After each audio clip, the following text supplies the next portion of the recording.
days were the disciple waiting about Holy Spirit, yaitu 10 hari murid-murid menanti akan Roh Kudus.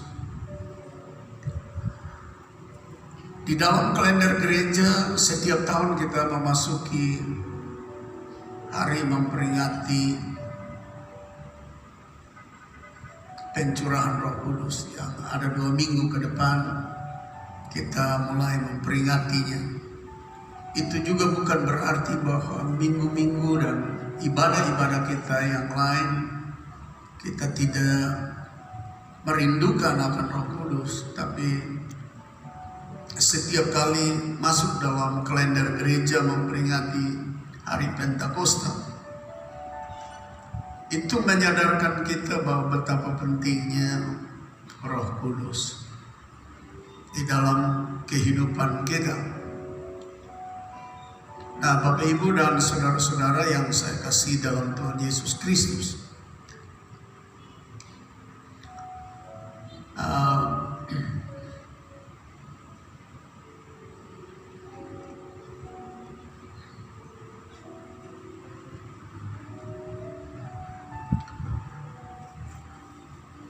tema sepanjang tahun kita di dalam tahun 2021 adalah sebuah tema yang selalu sebelum saya berkhotbah saya harus memberikan keterangan sedikit buat kita. Maksudnya supaya kita tiap minggu diingatkan bahwa tahun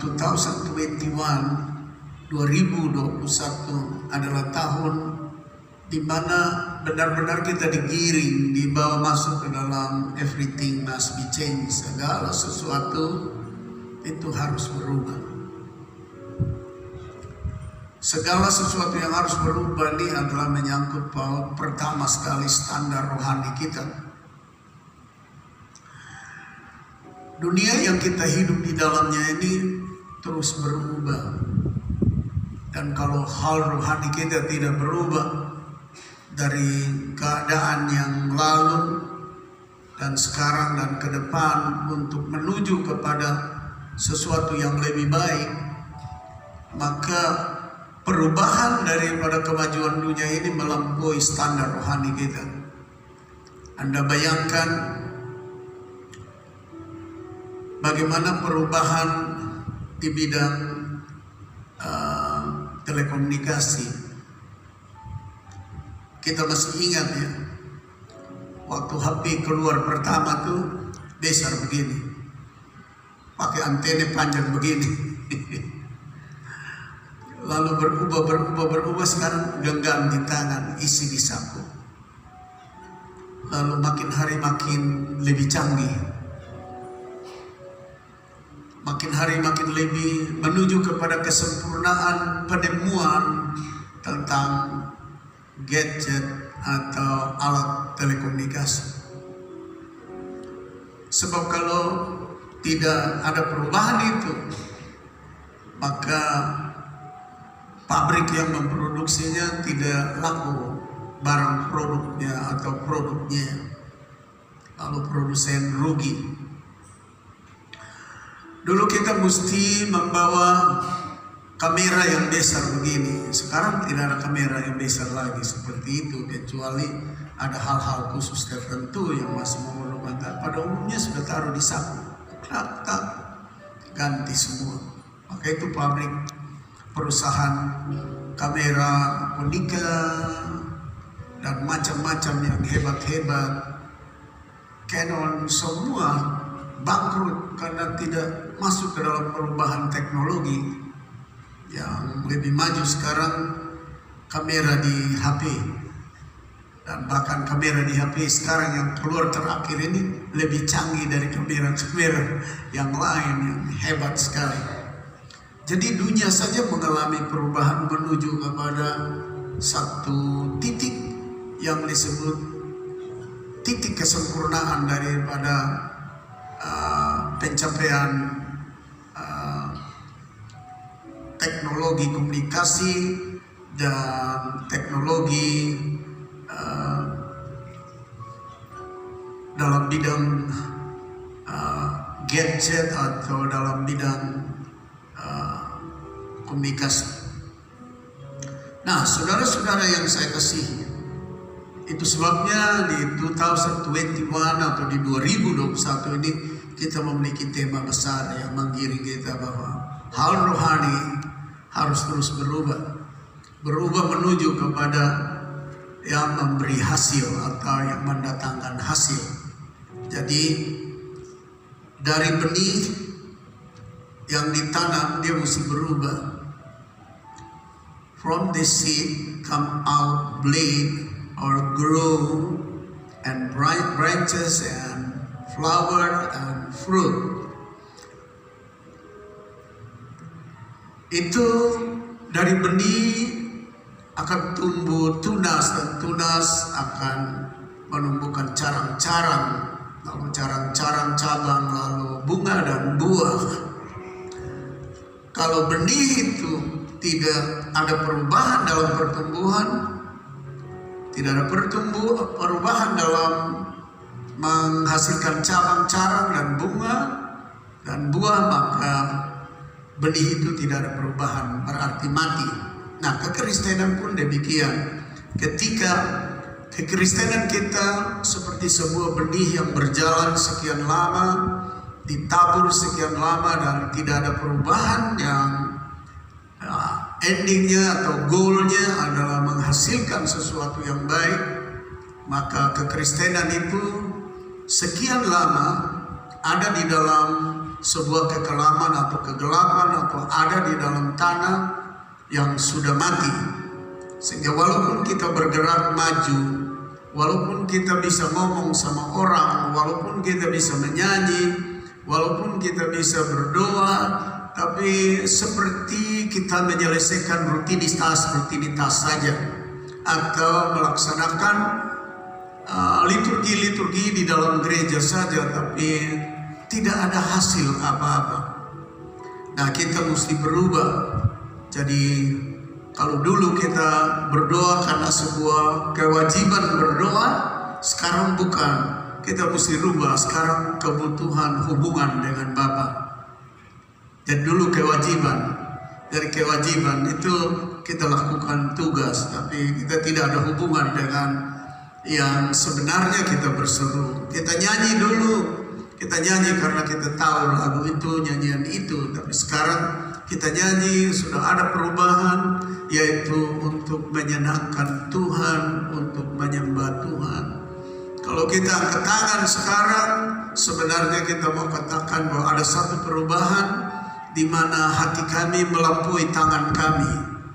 Jadi bukan saja tangan kami, ada perubahan hati melampaui tangan, menjangkau hadirat Tuhan atau hadirat Tuhan turun atas kami.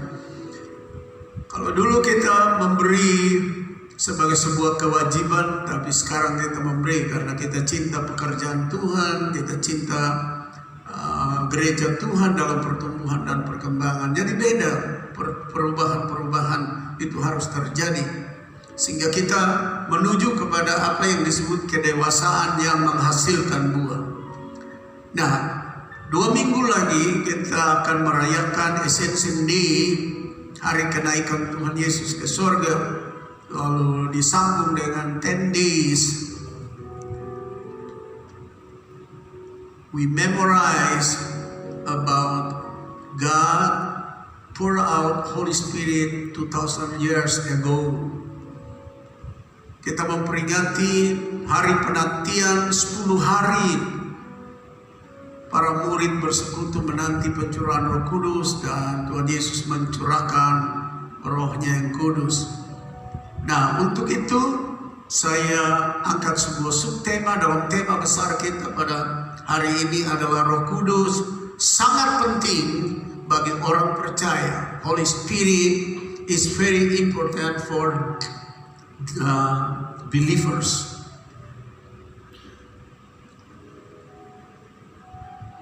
Holy Spirit is very important for believers. Jadi Roh Kudus itu betul-betul sangat penting bagi orang percaya. Bukti sangat pentingnya karena Tuhan Yesus sendiri yang mengatakannya sesuai dengan apa yang di dalam Lukas pasal 24 ayat 49. Saya baca, dan aku akan mengirim kepadamu apa yang dijanjikan Bapakku, tetapi kamu harus tinggal di dalam kota ini sampai kamu diperlengkapi dengan kekuasaan dari tempat tinggi. Di saat kita belum tahu dan belum memiliki keinginan dan kemauan untuk ada Roh Kudus, karena Roh Kudus itu begitu penting, Tuhan Yesus bilang nanti Dia akan kirim Roh Kudus. Itu sama dengan apa yang dibilang kembali di dalam KPR pasal 1 ayat 4 sebelum Yesus naik ke sorga. Pada suatu hari ketika Ia makan bersama-sama dengan mereka, Ia melarang mereka meninggalkan Yerusalem dan menyuruh mereka tinggal di situ menantikan janji Bapa yang demikian katanya telah kamu dengar daripadaku. Janji Bapa itu promise of the Father, that's His Holy Spirit, where God sent to His disciples. Jadi janji Bapa itu adalah janji di mana akan dikirimnya Roh Kudus. Dari dua ayat ini, inisiatif untuk berikan Roh Kudus itu adalah dari Tuhan Yesus. Karena di dalam perjalanan 3,5 tahun Tuhan Yesus bersama-sama dengan murid-murid, bagaimanapun komitmen daripada murid-murid untuk setia kepada Tuhan, bagaimanapun murid-murid berkata bahwa mereka rela mati dengan Tuhan, seperti Petrus, seperti semua murid mengatakan mereka mau setia sampai akhir hidup, dan bahkan Petrus bilang dia rela mati karena Kristus. Tapi semua kita tahu bagaimana ketika Yesus ditangkap di Getsemani, tidak ada satu murid pun yang tinggal bersama-sama dengan dia.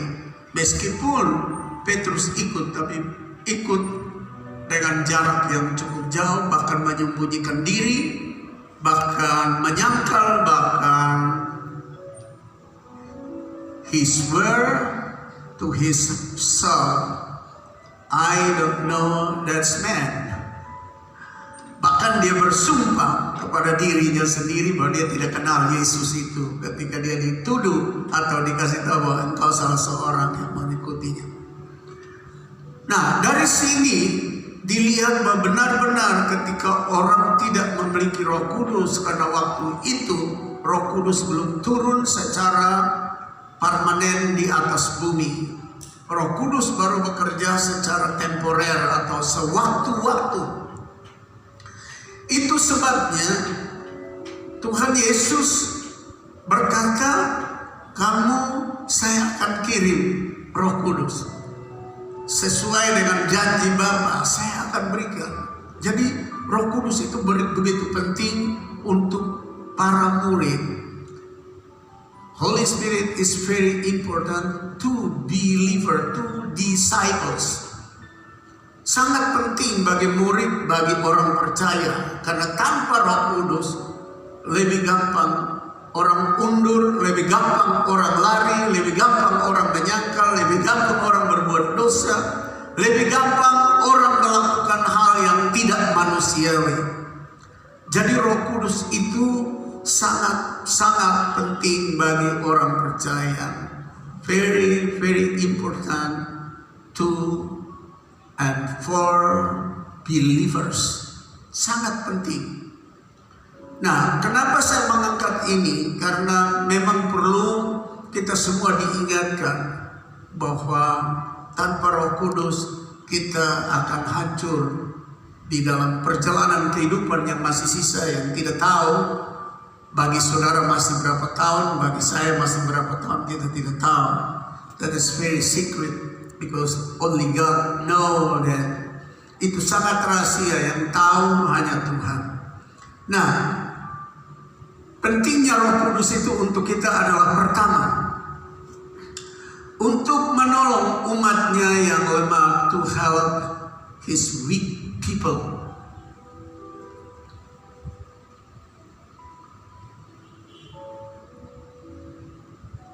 Kenapa sampai untuk menolong yang lemah? Karena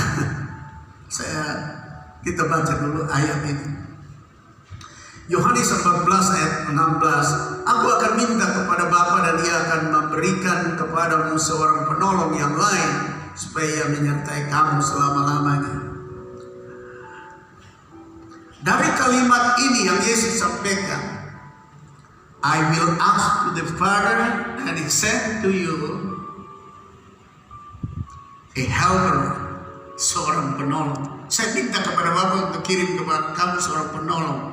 Dilihat substansi kata-kata ini, makna kata-kata ini sebenarnya mau bilang kamu ini tidak kuat. Sepanjang 3,5 tahun ini saya amat-amati kamu tidak kuat, kamu lemah, kamu tidak berdaya. Untuk kamu kuat dan pokok saya minta seorang penolong kepada kamu. Sebab kalau orang kuat buat apa ada penolong? Kalau orang yang bisa angkat beras 100 kilo, buat apa orang lain bantu dia angkat itu? Tapi karena tidak bisa, in 3.5 years, all these disciples together and gather every day with Jesus, and they hear what Jesus teach them about faith and many wonders and signs. 3,5 tahun Tuhan ajar mereka tentang percaya, menyaksikan tanda-tanda ajaib dan tanda-tanda mujizat. Tapi toh mereka lemah, mereka tidak berdaya, mereka lari, mereka menyangkal, mereka undur. Dari 3,5 tahun itu Yesus menyaksikan betapa lemahnya manusia. Dan bukan saja 3,5 tahun, tapi dari awal penciptaan waktu manusia jatuh dalam dosa, dalam Kejadian pasal 3, dan diusir keluar, membuktikan ketidakmampuan manusia. Manusia begitu lemah sampai keluar dari Taman Firdaus makin lemah, makin tidak berdaya.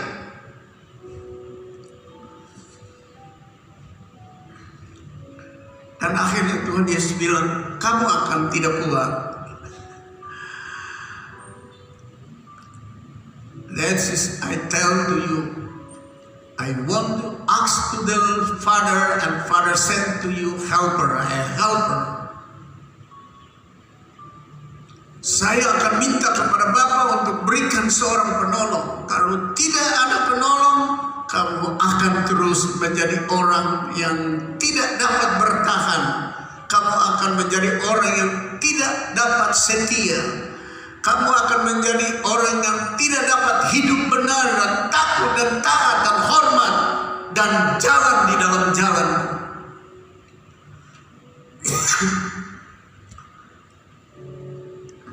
Firman Tuhan sangat jelas bagi kita bahwa Yesus bilang, saya kirim seorang penolong ya kepada kamu. Kita mesti semua jujur. Kita perlu Roh Kudus. Sebab kita ini gampang lemah. Bahkan seed in our life that is very weak. Benih yang ada di dalam hidup kita adalah sangat lemah. Gampang jatuh. Anda lihat dalam pergaulan keseharian. Kalau ada orang tiba-tiba emosi dan maki-maki orang, lalu ditegur oleh temannya, kenapa lu begitu? Itu beta pun kelemahan. Ada pengakuan bahwa ada kelemahan. Kenapa susah bangun pagi untuk Pak Pendeta itu pun kelemahan, susah bangun jam 5 pagi dan berdoa.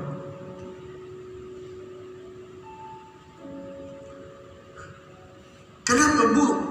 Kalau lihat nona cantik, sulia satu kali, lalu belok lagi untuk lihat lagi. Karena orang definisinya kalau lihat nona cantik satu kali tidak berdosa, tapi kalau sulia satu kali lalu balik ulang lihat itu indikasi dosa. Kalau lihat nyawa cakap ganteng satu kali sudah berdosa, tapi kalau belok mata untuk lihat kedua kali sudah ada indikator benih dosa. Lalu biasanya orang suka jawab, iya Bu, itu pun kelemahan. Di mana-mana ada kelemahan.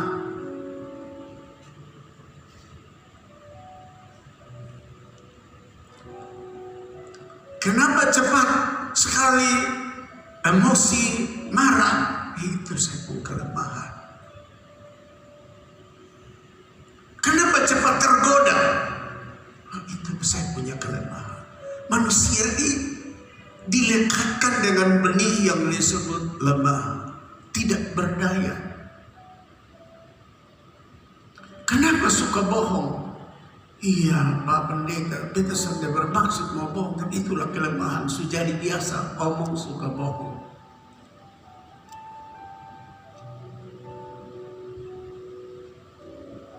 Kenapa suka ambil yang bukan milikmu? Iya, itu kelemahan saya. Itu sebabnya subtema kita is very, very important. Holy Spirit to the believers. Sangat-sangat penting Roh Kudus bagi orang percaya. Yesus ngomong kepada murid-muridnya seperti itu. Karena bagian yang pertama menolong supaya kita berkemenangan atas kelemahan kita. Kita tidak gampang jatuh. Kita tidak bisa berkata kita kuat. Firman Allah berkata, kalau engkau berkata engkau kuat dan engkau bisa, engkau harus berdoa sungguh-sungguh. Karena sebenarnya engkau tidak kuat. Engkau lemah. Berdoa sungguh-sungguh untuk apa? Supaya Roh Kudus leluasa bekerja di dalam kita. Mari kita lihat apa yang dicatat dalam Roma pasal 8 ayat yang ke-26. Demikian juga Roh membantu kita dalam kelemahan kita. Paul write letter and send to the Romans. Paulus menulis surat dan dikirim kepada orang-orang Roma yang berkata, karena orang-orang Roma itu kemungkinan dipengaruhi cukup kuat dengan budaya Yunani, sehingga mereka berpikir bahwa kalau menjadi orang cerdas seperti orang-orang Yunani, orang-orang pintar, orang-orang yang hebat di sana, lahirnya filsuf-filsuf dunia, pasti mereka kuat, mereka hebat. Tapi Paulus oleh pimpinan Roh Kudus berkata kepada mereka, you and me very, very weak. Kamu dan saya sangat lemah. Dan untuk itu we need Holy Spirit, we need Holy Ghost. Kita perlu Roh Kudus, kita perlu Roh Allah. Sebab Roh itu yang akan menolong kita dalam kelemahan kita. Dunia ini tidak bisa memberi kekuatan kepada kita. Dunia ini tidak bisa memberi kita berdiri kokoh dan kuat dan teguh. Meskipun saudara dan saya seandainya kaya raya, punya status sosial hebat, kedudukan, pangkat, uang banyak, aset banyak, itu tidak membuat saudara dan saya kokoh kuat di dalam Tuhan. Tidak. Buktinya orang banyak duit, main perempuannya lebih banyak. Entah dia, kalau dia laki-laki main perempuan di tempat lain, kalau dia perempuan main laki-laki di tempat lain.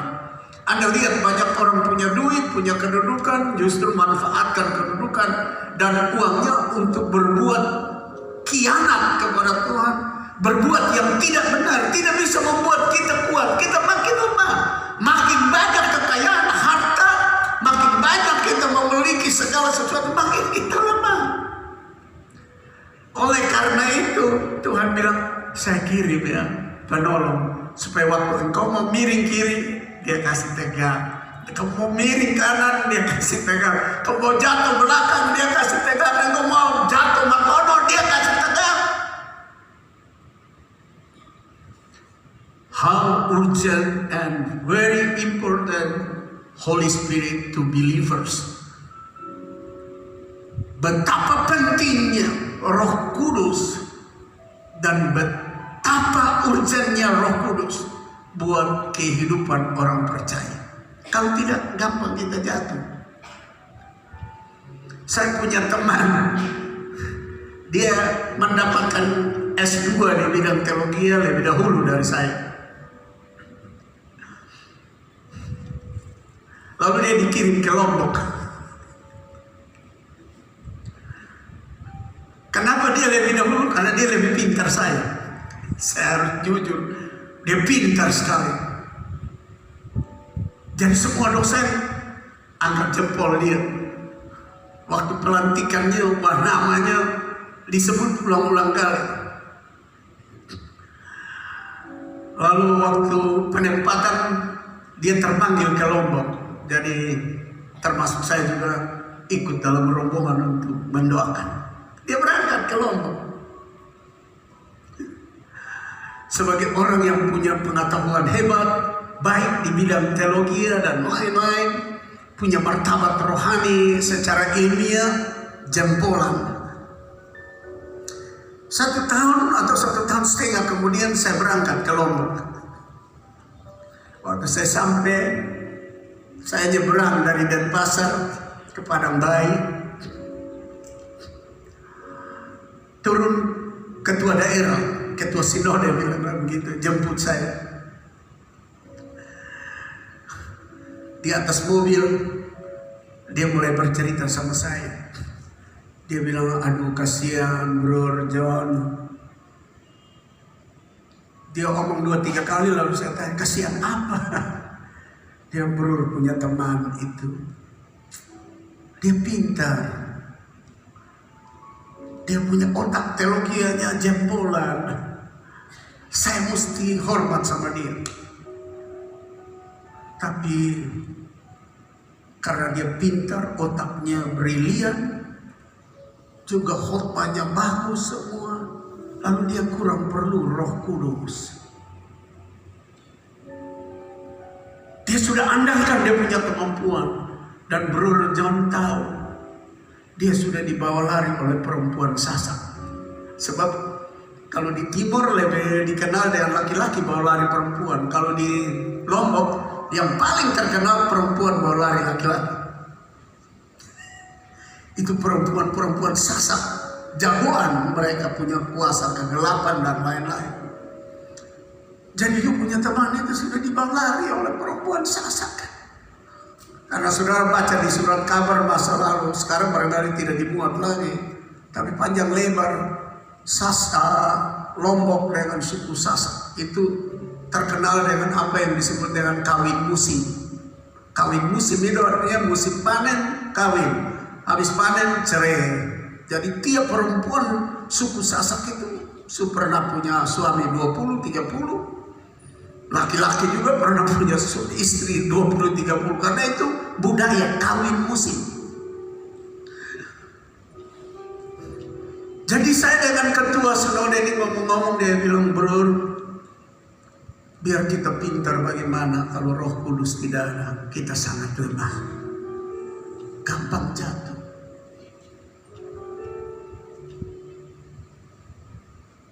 Gampang hancur.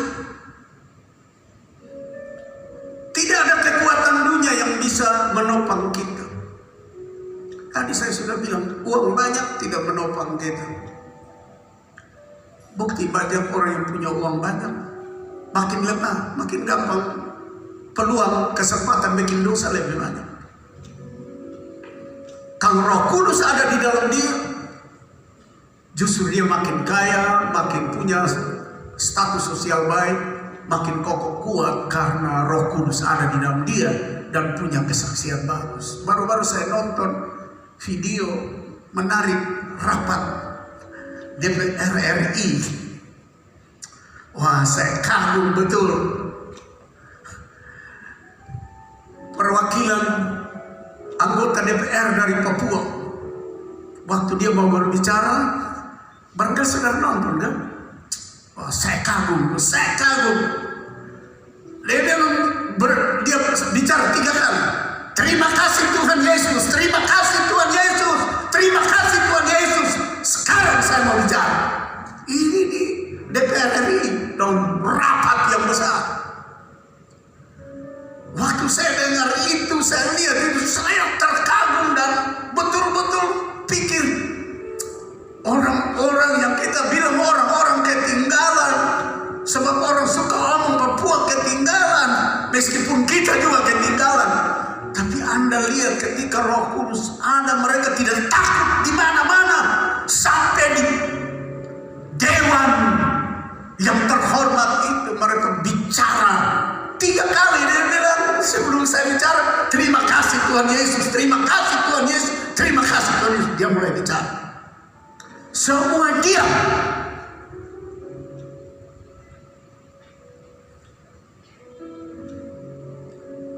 Kalau kita ada Roh Kudus, sampai dia omong, dia bilang kita ini hanya omong tentang kita punya kesenangan, kita omong tentang kita punya keperluan, kita punya gaji, kita punya trik untuk dapat duit dan lain-lain, tapi kita tidak pikir tentang keselamatan rakyat, bangsa dan lain-lain.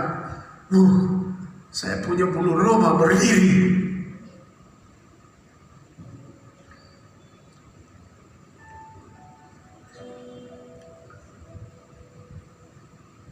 Roma pasal 8 ayat 26.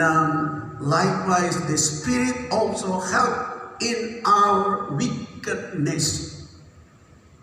Jadi Roh Kudus itu tolong kita dalam kelemahan kita.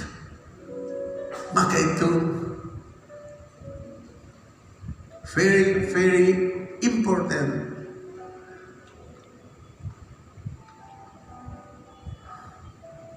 Holy Spirit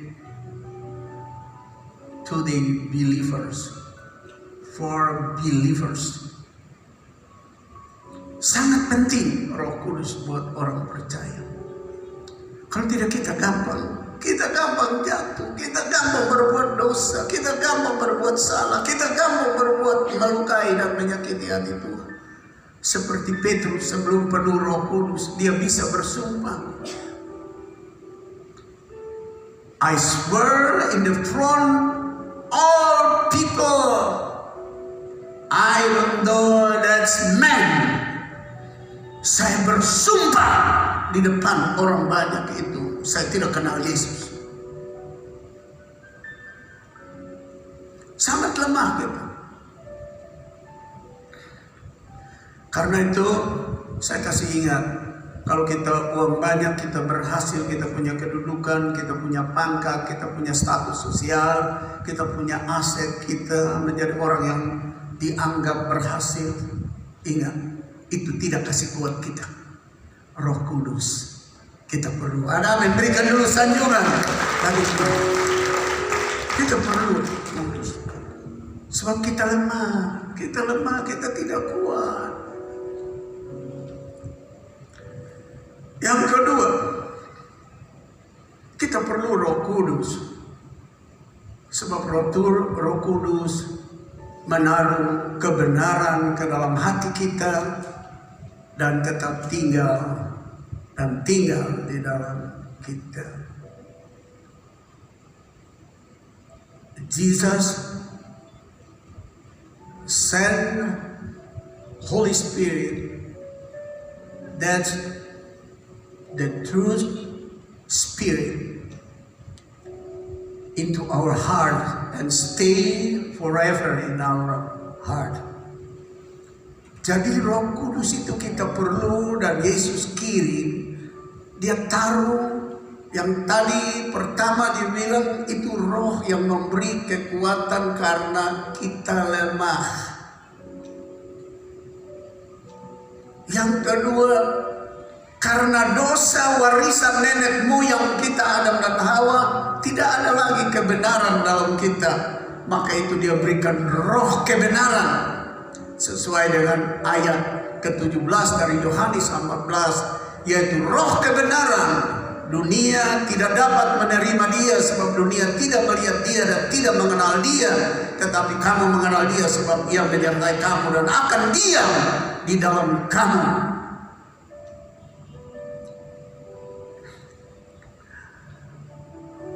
Spirit of truth. Kenapa Roh Kudus disebut roh kebenaran? Karena mulai manusia jatuh dalam dosa, tidak ada kebenaran pada kita lagi. Siapa anak Adam yang disebut anak benar? Tidak ada. Sampai Paulus tulis surat kepada jemaat di Roma dalam catatan Roma pasal 3 ayat 20 berapa? 3 sampai 26. Semua orang telah berbuat dosa dan hilang kemuliaan. Tidak ada satupun yang benar. Dan dia berikan roh kebenaran supaya kita tahu, oh ini tidak benar. He put the spirit of truth into our heart to make us discern what is the truth and untruth, what is good and ungood. Dia kirim roh itu ke dalam kehidupan kita supaya kita dapat menilai, membedakan mana itu kebenaran dan mana bukan benar, mana itu baik dan mana itu bukan baik. Sebab selama Roh Kudus tidak diberikan, semua perbuatan jahat kita bilang baik. Semua perbuatan yang tidak menyenangkan Tuhan juga kita bilang baik. Semua perbuatan yang melukai sesama juga kita bilang baik. Perbuatan yang membuat orang hidup di dalam keadaan yang rusak, kita bilang itu baik. Itu sebabnya Tuhan bilang kepada, speak to the disciples, I sent to you spirit of truth to know and to discern about truth and untruth, about good and ungood. Saya kasih Roh Kudus yang adalah roh kebenaran supaya kita tahu bahwa ini baik, ini tidak baik. Dan kita sudah ada dalam posisi ada roh kebenaran. Ini benar dan ini tidak benar. Tujuannya apa? Supaya kita tidak melakukan yang tidak menyenangkan Tuhan. Kita perlu Roh Kudus di dalam hidup kita, dan yang berinisiatif, karena Roh Kudus itu penting adalah Tuhan. Tuhan Yesus yang bilang tadi dalam Markus dan dalam KPR pasal 1, Markus pasal 26 dan KPR pasal 1 itu, saya akan kirim Roh Kudus saya. Karena kamu lemah, karena kamu tidak kuat. Dan yang kedua ini, di dalam kamu tidak ada kebenaran. Saya baca ayat ini, Roma 3 ayat 10, seperti ada tertulis, tidak ada yang benar, seorang pun tidak. Tidak ada seorang pun yang berakal budi, tidak ada seorang pun yang mencari Allah. Mereka hanya ikut hawa nafsu mereka hanya ikut keinginan daging mereka hanya ingin ikut keinginan tubuh mereka yang selalu bertentangan dengan kehendak Tuhan. Tidak ada kebenaran pada kita. Kita bersyukur Tuhan Yesus berinisiatif, I will send to you, number 2, the spirit of truth, yaitu roh kebenaran, to make you have ability to discern, untuk membuat kita memiliki kemampuan bisa menilai where is the good, where is the truth, and where is ungood and untruth, untuk bisa menilai mana itu baik, mana itu tidak baik, mana itu benar dan mana itu tidak benar, supaya kita membuat sebuah keputusan dalam perjalanan yang menyenangkan Tuhan sesuai dengan roh kebenaran. Lalu di dalam ayat yang ke-17 kalimat terakhir, dan Roh Kudus itu dia bilang, dan akan diam di dalam kamu. Roh Kudus tidak stay in stone and in wood, on the tree or on the mountain. Roh Kudus tidak tinggal di atas gunung, di pohon, di batu-batu, tidak. Tapi Tuhan bilang dia kirim Roh Kudus, roh kebenaran, roh yang memberi kekuatan itu tinggal di dalam kami.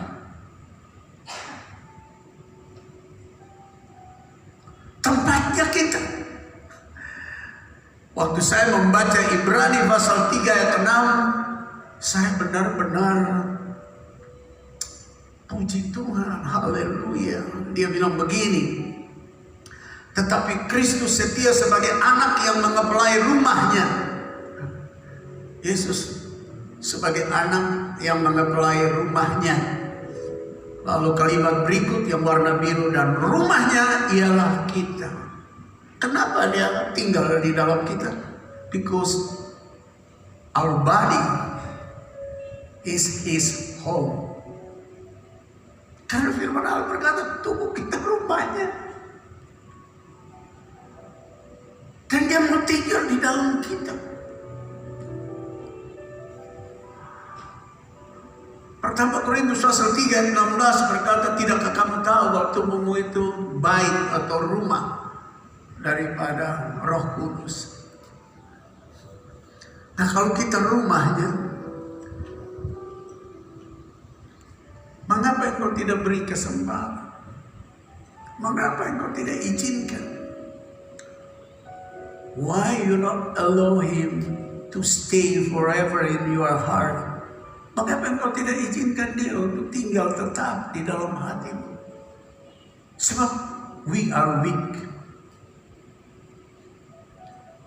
In our heart have not truth. Sebab kita ini lemah. Di dalam hidup kita tidak ada kebenaran.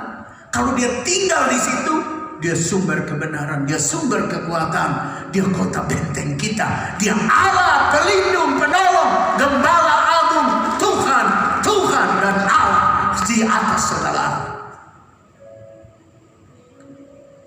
How urgent and very, very important Holy Spirit to the believers, to the disciples, the church. Betapa pentingnya dan betapa urgentnya Roh Kudus itu bagi orang percaya, bagi jemaat, dan bagi para rasul.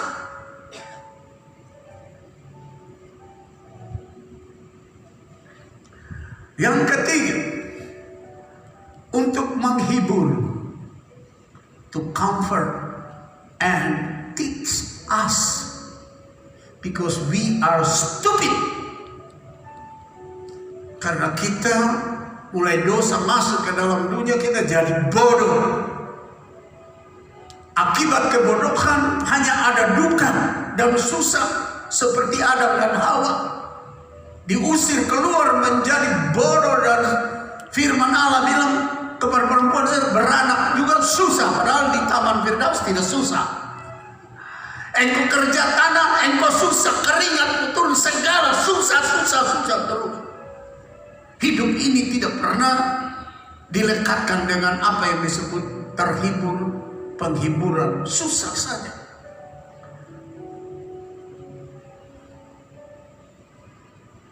Karena dosa. Yang ketiga, untuk menghibur dan mengajar kita sebab kita bodoh. We are stupid after sin enter human life. Waktu dosa memasuki kehidupan manusia. Yohanes 14 saya baca ayat 28, tetapi penghibur yaitu Roh Kudus yang akan diutus oleh Bapa dalam namaku, dialah yang akan mengajarkan segala sesuatu kepadamu. Kenapa dia kirim roh? Punya tugas menghibur. Karena mulai manusia jatuh dalam dosa, tidak ada kesukaan. Karena beban dosa dari turunan ke turunan hanya melahirkan berbagai macam bencana, pembunuhan, kematian sampai kepada ke-12 suku Israel. Itu akhir dari pemerintahan daripada Salomo. Kehidupan Salomo juga mendatangkan susah yang berat karena 1000 istri buat kerajaan itu pecah dan pecah menjadi dua suku di sebelah selatan, 10 suku di sebelah utara. Perang, susah terus, hancur, berantakan terus. Sampai waktu Yesus masuk ke kerajaan utara yang ibu kotanya Samaria, dia minta minum pada jam 12 siang kepada perempuan Samaria. Perempuan Samaria bilang, kita kan bermusuhan. Bagaimana engkau minta air sama saya yang bermusuhan? Lalu Tuhan Yesus bilang, kalau engkau tahu orang yang meminta air kepadamu ini, engkau akan minta air kepada dia. Karena He want to give to you the life of water. Air kehidupan, lu akan minta kepada dia karena dia adalah air kehidupan. Kehidupan susah. Maka itu sampai kepada Yesus sebelum terangkat ke surga bagian ketiga. Saya kirim itu roh yang disebut roh penghiburan, supaya susah yang menghimpit hidupmu itu diangkat. Sehingga dalam keadaan semacam apapun, himpitan semacam apapun, engkau tetap terhibur. Engkau tetap memiliki kebahagiaan. Sulit macam apapun, engkau tahu bahwa Tuhan selalu memberi jalan keluar sehingga engkau tidak mati karena susah. Engkau tidak jadi korban karena susah. Karena saya sudah kirim roh penghibur, mengajarmu untuk tahu bahwa engkau tidak perlu susah lagi, karena apapun kesukaran engkau dapat mengatasinya, karena yang berpihak kepadamu jauh lebih besar dari yang berpihak kepada mereka yang menyusahkanmu.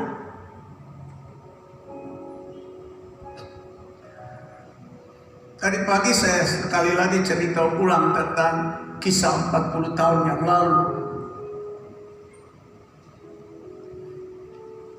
Sebuah kejadian yang pernah menyedihkan, membuat saya menangis. Yaitu satu surat kabar yang menulis eksekusi mati seorang pendeta. Seorang pendeta dieksekusi mati 40 tahun yang lalu. Sampai saya simpan surat kabar itu lumayan lama.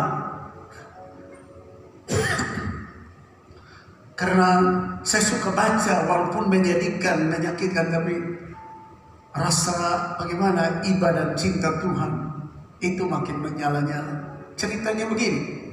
Ada seorang yang membunuh satu keluarga di Surabaya. Bunuh suami, bunuh istri, semua anak-anak. Lalu singkatnya dia dijatuhi hukuman mati di Surabaya. Lalu dia dikirim ke Jakarta, di penjara di Jakarta. Sampai di Jakarta, ternyata di Jakarta tiap minggu ada pendeta, ada penginjil yang pergi khotbah di penjara. Dan si pembunuh yang mendapatkan hukuman mati ini bertobat, lalu terima Yesus bersama beberapa banyak orang penjara lain di penjara. Setelah bertobat terima Yesus di dalam penjara, para pendeta dan dosen-dosen sekolah teologi di Jakarta bertekad bersepakat membuka sekolah teologi di penjara. Lalu bukalah sekolah teologi di penjara, termasuk pembunuh ini menjadi mahasiswa. Dan beberapa banyak orang penjara lain ikut sekolah teologi, dan banyak yang tamat di sekolah teologi di dalam penjara, termasuk sang pembunuh yang mendapatkan hukuman mati itu.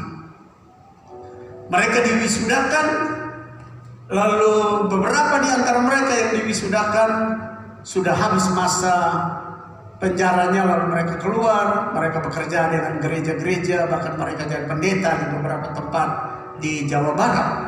Sedangkan dia karena hukuman mati tidak bisa keluar, lalu mereka angkat dia jadi pendeta di penjara. Setelah dia jadi pendeta di penjara barangkali 7-8 tahun atau 10 tahun, surat eksekusi tiba. Dia harus dieksekusi mati. Teman pendeta, teman seangkatan sekolah teologi di dalam penjara dengar ada yang sudah gembala, ada yang penginjil datang. Salah satu datang mendampingi dia karena diminta supaya ada seorang pendeta mendampingi dia sebelum jam eksekusi. Sebelum dia diantar, matanya ditutup lalu diangkat untuk bawa ke lapangan tembak untuk dia ditembak mati. Dan ada seorang temannya datang, pendeta, tidak tahan, menangis, meraung, jatuh, berguling-guling di lantai. Karena barangkali beberapa menit atau beberapa 1 jam lagi barangkali dia sudah dibawa pergi lalu ditembak mati. Waktu mereka bungkus matanya mau naik ke atas mobil untuk dibawa pergi oleh regu tembak, teman pendeta ini pingsan, meraung, menangis, berteriak, minta Tuhan tolong. Tapi saudara tahu yang mau dieksekusi bilang apa? Pegang sama dia punya tangan, teman, dia bangun. Saya penuh dengan penghiburan, sukacita. Karena beberapa menit lagi saya jumpa Bapa di surga. Tapi kamu belum. Kamu harus berjaga-jaga. Anda lihat itu. Susah model apapun. Sukar model apapun. Sampai maut mengancam. Ketika Roh Kudus ada, kita tetap terhibur. Waktu saya baca itu, saya simpan. Tiap kali saya ingat, saya buka lagi surat kabar itu. Saya baca lagi. Saya makin kuat. Kalau Roh Kudus, Roh penghibur, the comforter, when the Lord Jesus sent to us, many problems cover our life. We always happy because we know Lord God with us and put in our heart comforter. Kesukaran apapun menaungi hidup ini, kalau ada Roh Kudus, kita tetap terhibur karena kita tahu yang berpihak kepada kita jauh lebih besar daripada yang berpihak kepada dunia ini atau kesukaran. Sekali lagi ada amin, berikan sanjungan. Very, very important. Holy Spirit to the disciple, to human being, to the church. Sangat-sangat penting Roh Kudus itu bagi orang percaya, bagi murid dan bagi jemaat. Bapak, Ibu, saudara-saudara, dia menghibur, dia mengajar. Karena waktu dosa memasuki manusia jadi bodoh. Maka itu Yeremia 10 ayat 14a. Setiap manusia ternyata bodoh, tidak berpengetahuan. Everyone is dull heart without knowledge. Karena itu dia ajar kita memahami, kita mengerti hatinya. Dan penghiburan itu makin kuat di dalam kita. Karena kita tahu kita menjalani hidup ini. Hidup di atas bumi ini penuh dengan kesementaraan, penuh dengan tantangan himpitan. Tapi kalau Roh Tuhan ada, walaupun waktu kita pendek di atas bumi, kita tetap terhibur sampai pulang ke surga. Ada amin, berikan sanjungan bagi Tuhan.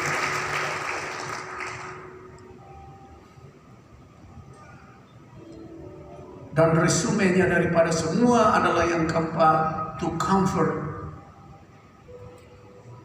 human being, untuk menghiburkan dan menginsafkan manusia sesuai dengan apa yang ada dalam Yohanes 16 ayat 8, 9, 10 dan 11. Dan kalau ia datang, ia akan menginsafkan dunia akan dosa. Kita akan tahu ini dosa, kita tidak lakukan. Akan kebenaran, tentang kebenaran. Akan penghakiman, kita tahu semua perbuatan kita akan dihakimi. So Holy Spirit, Jesus sent to us to comfort our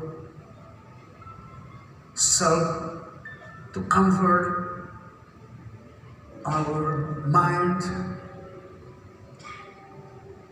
to make our mind know about truth, about holiness. Jadi menginsafkan kita, Roh Kudus itu datang untuk menginsafkan, to comfort, menginsafkan cara kita berpikir, cara kita beribadah, cara kita menyembah, cara kita punya hidup. Oh, ini dosa, ini tidak dosa. Menginsafkan kita tentang kebenaran, kita harus lakukan kebenaran bukan kejahatan. Menginsafkan kita bahwa seluruh aktivitas kita akan diadili, akan dihakimi. Karena itu Bapak Ibu Saudara-saudara, kita perlu Roh Kudus. Mari kita bangkit berdiri. Kita perlu Roh Kudus. Kita perlu Roh Kudus. Sekali lagi, kita perlu Roh Kudus dalam hidup kita.